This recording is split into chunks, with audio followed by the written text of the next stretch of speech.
What is a neuron's role in CNN image classification? Imagine a tiny worker inside a computer that helps it understand pictures. That worker is called a neuron, and it plays a key part in how computers recognize images. When a computer looks at a picture, it needs to find important details like edges, textures, or shapes.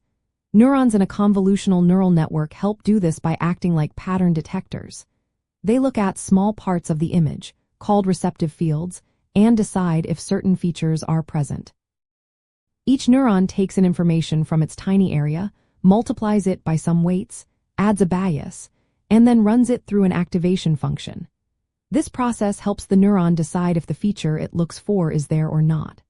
In the convolutional layers, neurons are grouped into filters or kernels that slide over the image. These filters are like small windows that scan across the picture, checking for specific patterns. All the neurons in one filter share the same weights, so they look for the same feature in different parts of the image. When a neuron detects a feature, it sends a signal that becomes part of an activation map. These maps show where in the image certain features appear. As the network gets deeper, neurons combine the simple features from earlier layers to recognize more complex shapes and objects. This step-by-step process helps the computer understand what is in the picture. The neurons are connected locally, meaning they only look at nearby pixels, which makes the process faster and more efficient. After the convolutional layers, the network uses fully connected layers where neurons combine all the features to make a final decision. For example, whether the image shows a cat or a car.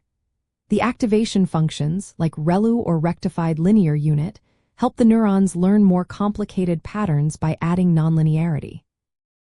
This ability to learn complex relationships is what makes CNN so good at classifying images. Understanding how neurons work in CNN helps us see how AI models can process visual data. It is the combination of many neurons working together that allows the network to recognize and categorize images accurately. So, in simple terms, neurons act as tiny feature detectors that turn raw pixel data into meaningful information, guiding the computer to understand what it sees.